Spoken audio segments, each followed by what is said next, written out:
to know you have rejoined us again on the program Good Morning Abuja, and it is showing only on the Unity Station NTA Channel 5.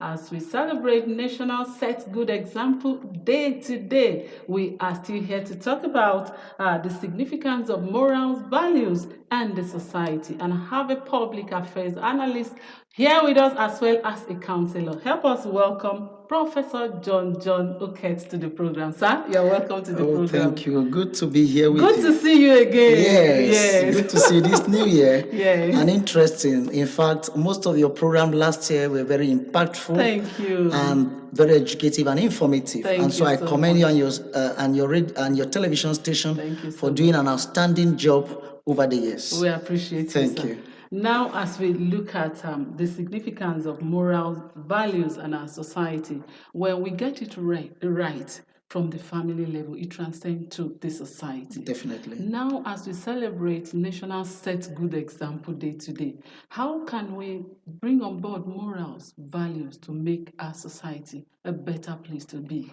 Yeah, basically, I think today is very significant in our history, and also it serves as a leadership re-engineering processes for a nation to define good examples. Now, that means historically we've seen leaders evolve over time, and today we have contemporary leaders. So the trajectory of leadership in Nigeria must be defined, and it must be anchored on morals, on values, and other societal norms.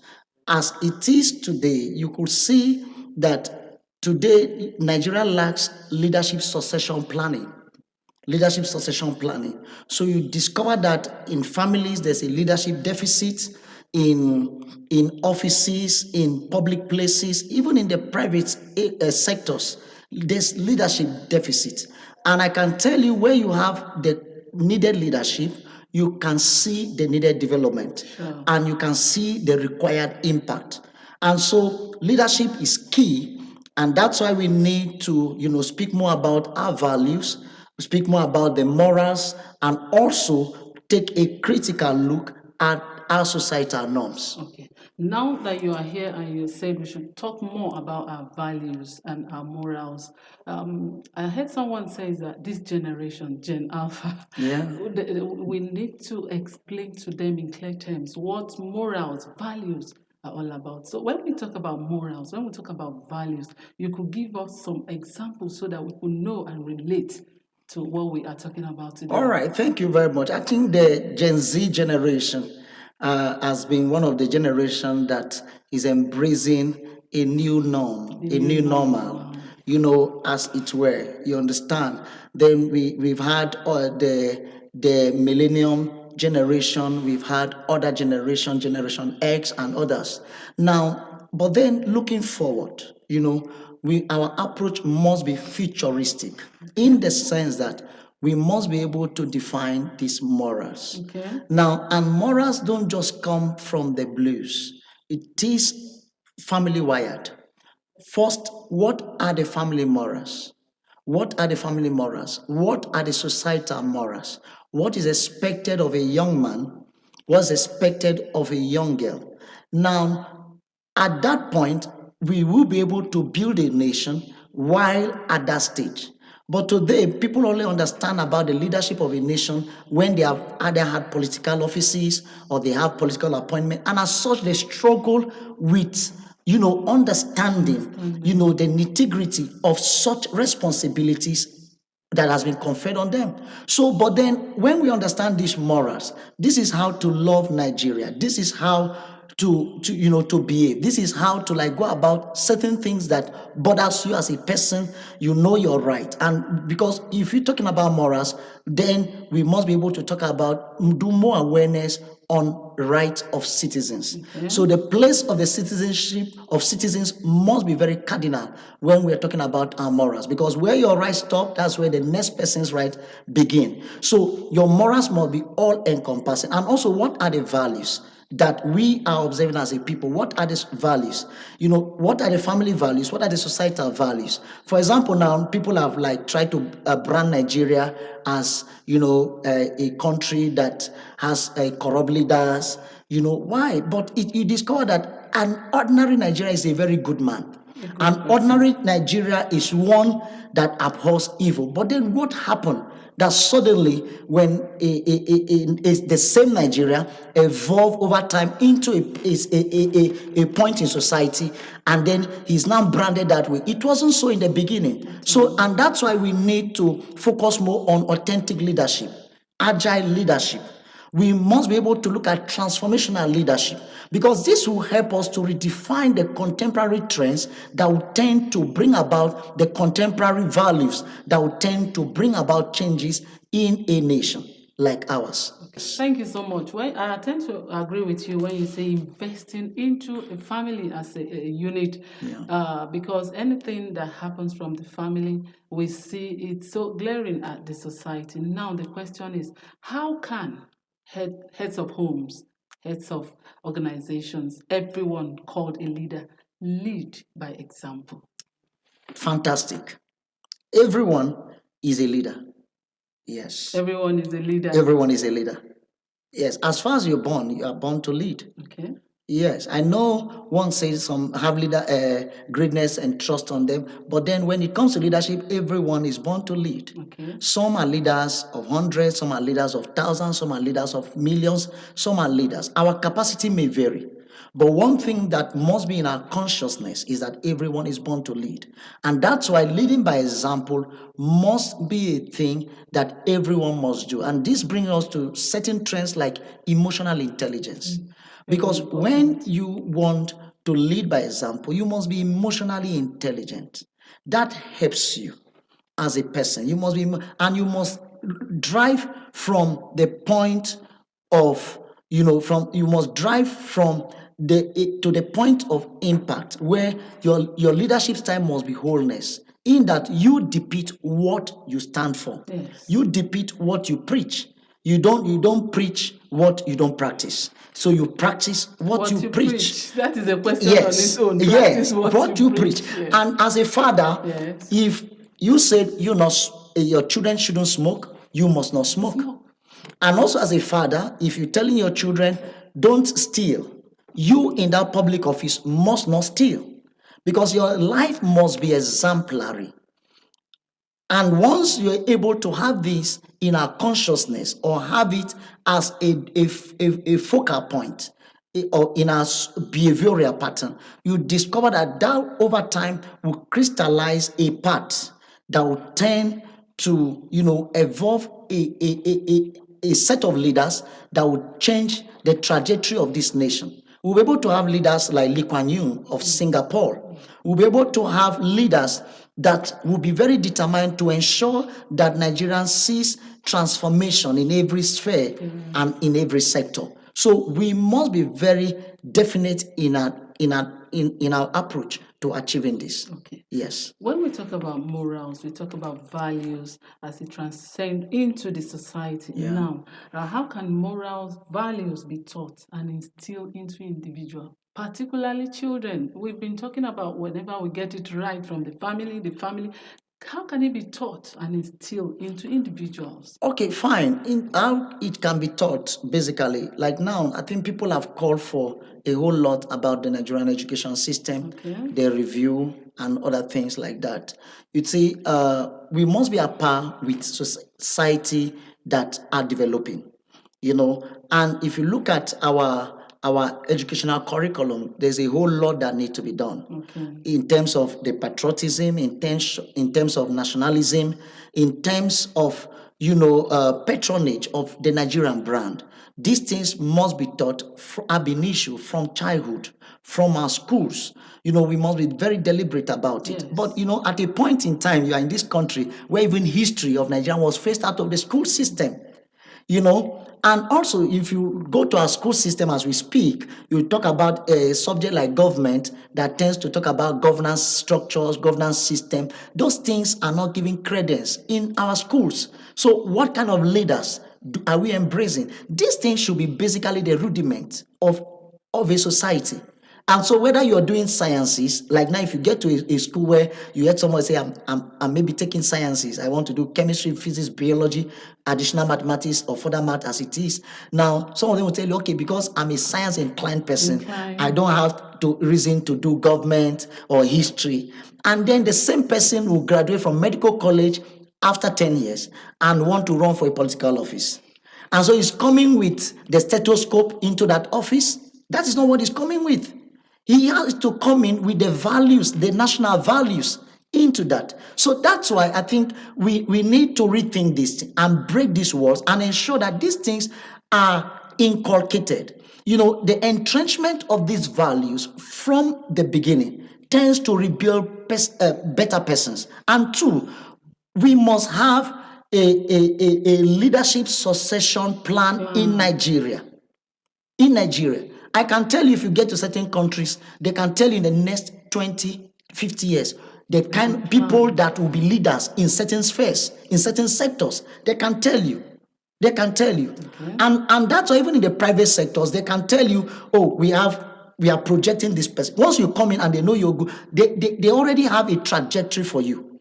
And they know. But and nationally, we don't know. As we're talking now, we don't know who become our governors after now. We don't know who become our president after now. But then, if we are a serious-minded country, a leadership succession planning, it will enable you begin to anticipate, because you begin to see their influence, you begin to see their impact, and you begin to know that they are prepared for this responsibility. Yes. Because until leadership is a responsibility. Is a responsibility. And that's why Western Churches says the price of greatness is responsibility. Sure. And permit me to paraphrase that the price of leadership is responsibility. Because every leader must be certain and determined to take responsibility. Professor, now imagine a society without morals, without values. What is the consequence? Oh, the consequences are grave. Okay. Absolutely grave.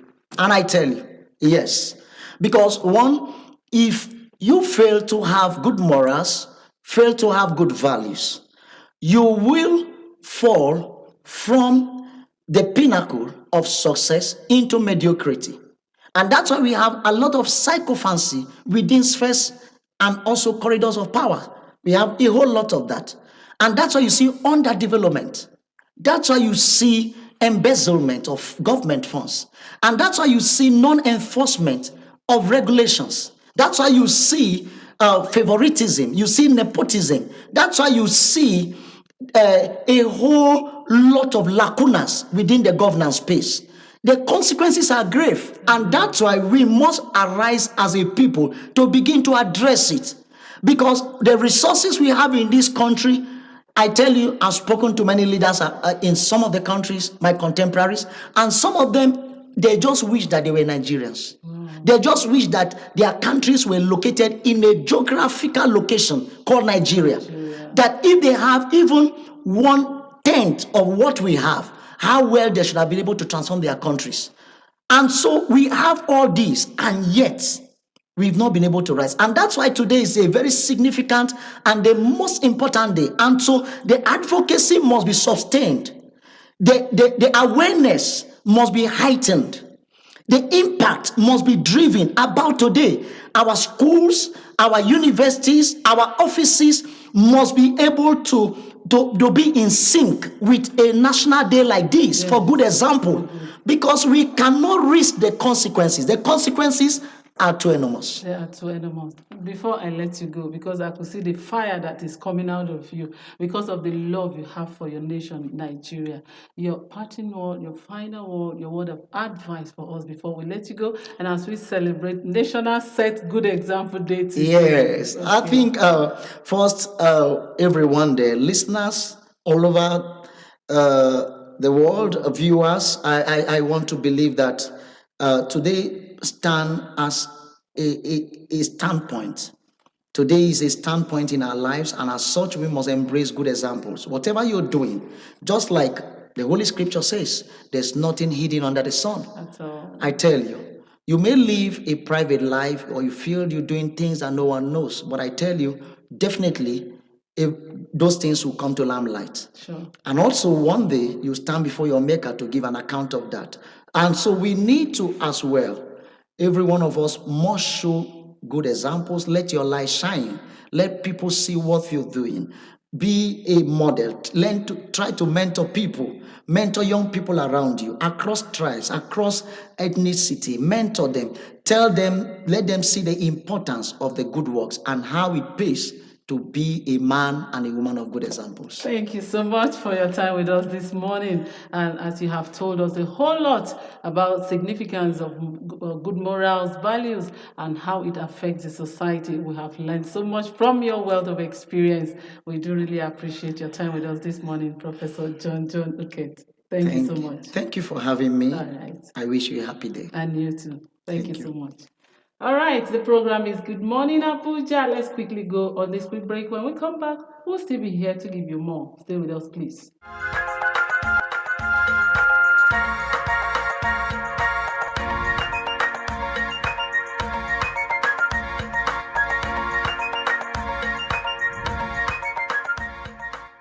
Good to know you have rejoined us again on the program Good Morning Abuja, and it is coming to you from the Unity Station NTA Channel 5. And I have a guest with me right here in the studio, and together we'll be looking at modeling good behavior by leaders as we celebrate National Set Good Example Day today. We all have to lead by example. Help me welcome a counselor, Dr. Larry Oke, to the program. Sir, you are welcome to the program. Thank you so very much. Nice to be here. Okay. Yeah. Today we are celebrating National Day for Setting Good Example. That is leading by example. Yes. And as a leader in your sphere where you exist, we deem it very important and necessary to bring you on board to talk to us. How can a leader lead by example? Now, let's start like this. How can leaders demonstrate positive values and behaviors to inspire and motivate people? Yes, I think when you say somebody is a leader, you need to also clarify, because there are positional leaders, people who occupy positions and are given authorities in that positions. So we regard them as leaders, not because they have the attribute of leadership or exhibit the lifestyle of leadership, but because they are positional. We just regard them as one. So those kind of people, well, we still call them leaders. They are positional leaders. Yes. But when we talk about leadership in this context, we talk about people who have decided to first lead themselves, to put values, to develop themselves, to train themselves apart from receiving training from somewhere, and just put working principles and the set of principles that they believe in, they live that principle. They are not ones who tell you what to do and live contrary to what they say. Look at Jesus as a global leader. The Bible says in Acts 1 verse 1, he began to do and to teach.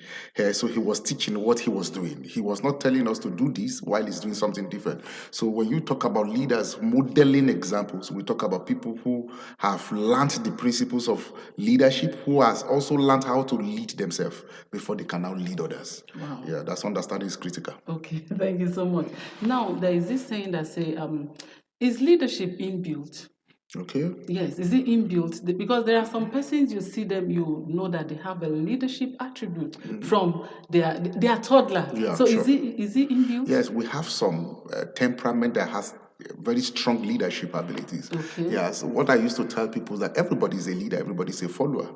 Sometimes people don't want to listen to them. If everybody is a leader, then who will be the follower? Everyone, we lead in different forms. I can lead a medical doctor in the direction of my colleague. The doctor might also lead me in his direction, in the speed of his medical expertise, and say, okay, don't eat this by this time. Take this by this. It's also giving leadership. Yes. So, but of course, we have some people who have that inbuilt ability. Yeah, some people also need to be taught or trained into it. But there are some people that naturally have just that talent, that temperament gives them the edge. If you put 5 toddlers down or little children down, you can just see one of them coming to lead without anybody giving it an instruction. So we have that natural ability in certain people that makes them more effective in leadership.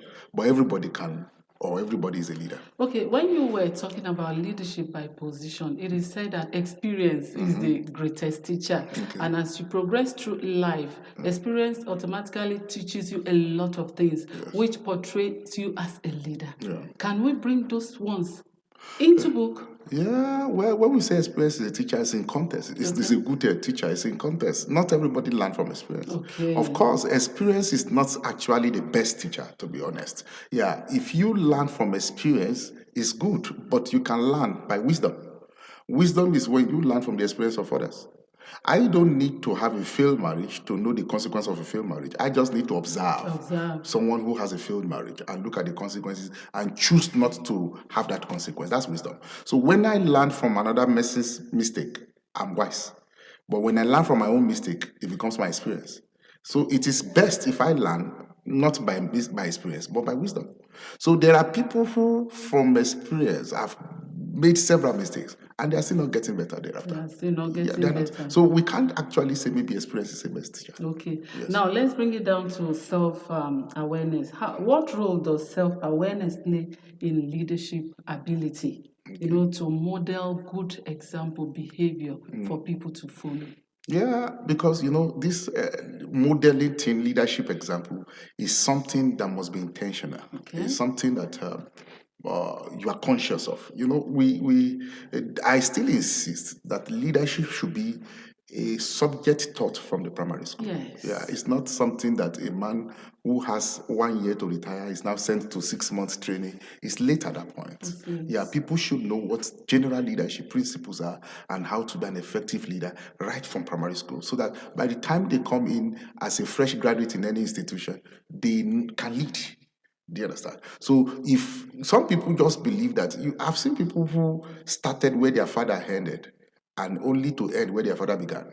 Wow. Yeah, because they just felt they are graduates. They finished their first degree in Harvard. They did their masters. So they just felt that's it. No, there are certain principles, certain values that we must also imbibe or learn. When you say certain principles and values, I really want you to pick out so that we could learn. Yeah, when we talk about leadership, there's no way, everything rise and fall on leadership. Yes. But in the context of leadership, everything rise and fall on communication. Okay. Yeah, you can be a good leader.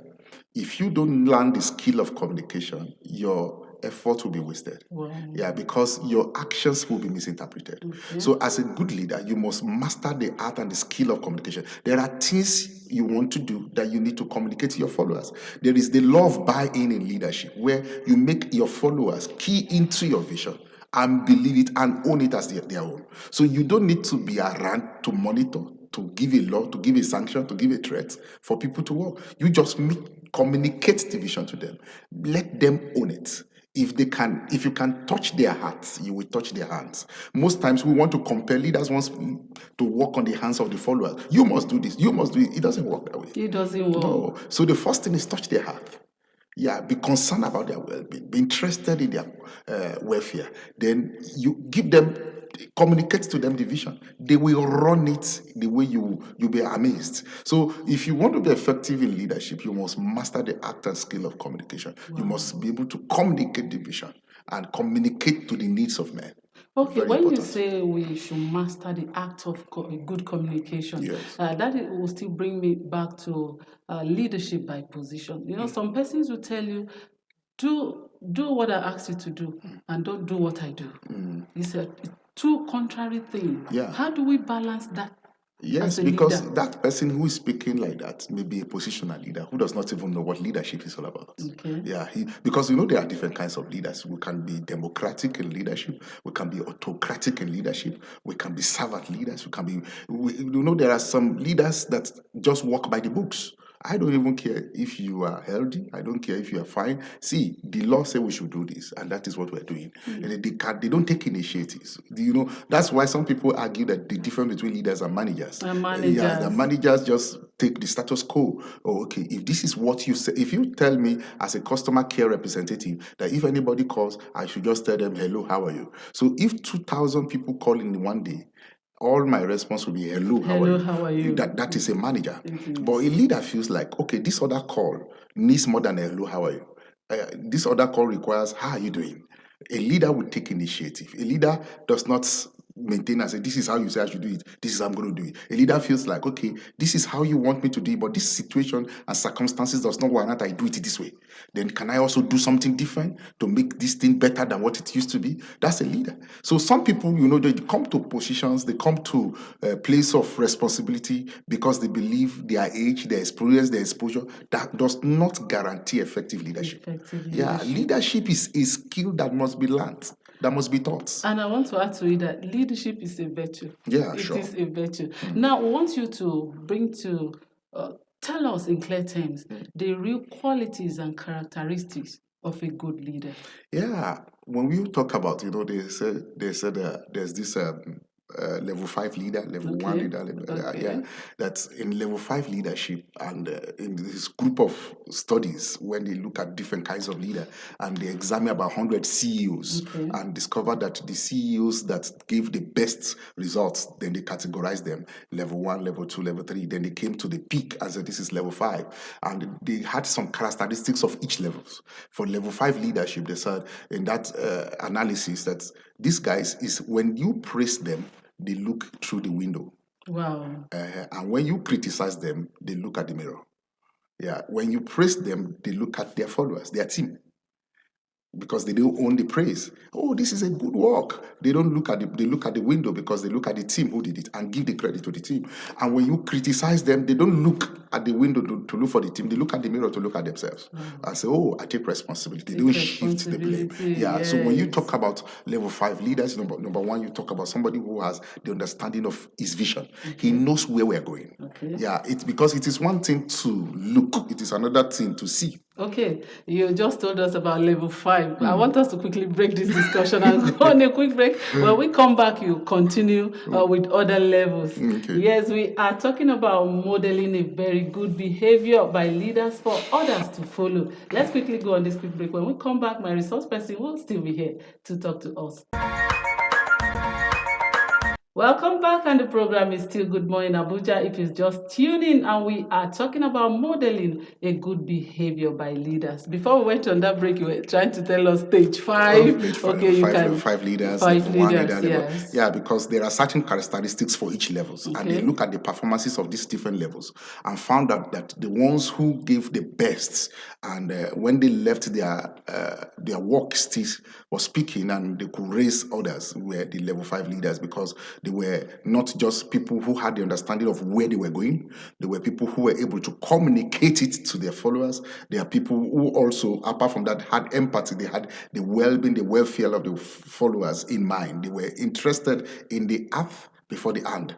The other kind of leaders had different futures. Some were just interested in the results. They were not looking at the well-being of the team. But level 5 leaders put the well-being of the team before even the work. And they discovered that those who put the well-being of this team get more results from the team than those who are interested in the work before the well-being. Yeah, these are level 5 leaders, and they are also the kind of leaders who are interested in developing other leaders. That's one major characteristic of level 5 leaders. They are interested in delegating, giving responsibility. When you are delegating somebody or training somebody to become a better leader for you, there are 5 steps to it. Number 1 is that you do that thing in the presence of the person. The person you lead. I want this person to do this thing like I do, or that do is better. Understanding. Yes. So I do it in the presence of that person. Number 2, I do it with the person. Okay. Then number 3, the person does this thing in my presence. Number 4, this person will do it without my presence. Number 5, this person will do it with another person. Wow.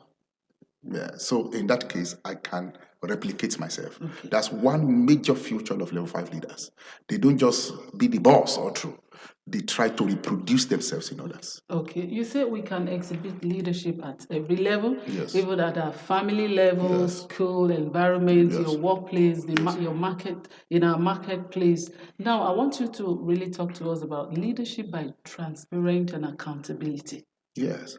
Yeah, well, that is essential because that is even part of communication, leaders communicating, because it's not just communicating your vision, it's also communicating your activities. You are being transparent. This is what we're doing with this. This is what we've been able to do. You have just been, it is a crime if you finish a crime in leadership, quote and unquote, if you finish a task and you needed to be reminded to give a report. Wow. Yeah. Any task you are given, once you are reminded about the report, there is a gap. There's a leadership gap. Yes. Wow. Nobody should remind you about a report. You should give a report, even when nobody's asking. Okay, this is where I went to. This is what happened. This is what we're given. This is how we expended it. This is what is left. This is what it is a leadership trait.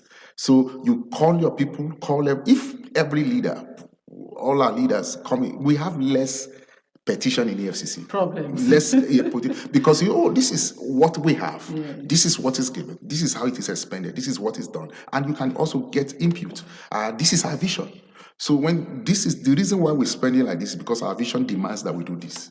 And so because of that, we've been able to do this. Then you have your think tank who say, well, this vision to be achieved, don't you think we should do different? That's why you need to also, as your team, you need to be conscious of bringing in leaders, not managers. Not one that say, oh, this is what Oga said we should do. There's nothing we can do about it. Those guys, they won't help the work. They won't. You need people who you can communicate the vision and they can travel faster with it even more than understand. Yeah, and they can tell you and say, Oga, this vision we're going, if we go this way, it will not help us. What if people can innovative, who can be creative, not people who are waiting for something to be told so they can do. And say, well, this is my job description and I'm not going beyond it. No, we are raising managers this way. So people who just want to maintain status quo. Okay, as we round up this segment of discussion on how we can model a good behavior and how we can lead as an example, as a leader, I want you to talk to us in form of advising us and your final word, how we can bring our leadership role to our society. I would like to conclude this leadership modeling by the instruction somebody gave, and it really struck my heart. Okay. This man said he can't allow his son marry a girl that is trained by a single mother. Wow. And I question that. Why would you not want your son to marry a girl raised by? He said because the single mother has nobody she submits to. So the single lady, the daughter of the single mother, can't see any example to follow. So if a girl trained by a single mother marries a man or a boy who grew with the parent, it will be difficult for that girl to submit because she has not seen her mother submit to anybody. She has not seen her mother maybe try to live in harmony with anyone. And so this brother said, his younger sister got married years back, and their parent has never been called to help them resolve any problem. He said because the younger sister saw how the mother was submitted to the father. He saw when the father was hungry, how the mother was able to calm them. He saw when the father and the mother was hungry, and how they were able to resolve. So he said, seeing those things by practical example is greater than teaching it. Sure. So the best way to model is to live the life. So if I want somebody to be something, it's not just by saying, I'm going to a leadership school and this one. No, you can be the leadership school yourself in your environment and be the model. You can't tell your child and say, coming out in the night is late, is not good. When you go for your own meeting by 1 a.m. and come back by 3 a.m., that's not modeling. It is not. Yeah, there's a place of being diligent and things like that, but there is a structure around it that makes it presentable. So if I don't have the lifestyle, I can't convince the next generation. So, and if we don't put that lifestyle here, we keep getting generation that is worse than the present until we begin to consciously, intentionally now live as leaders. And without even saying to anybody, people are looking at it as, oh, this is how it should be. Okay, this is what it should be. If we do it like this, it will get. So by the time people begin to see, the next generation will be better. Wow.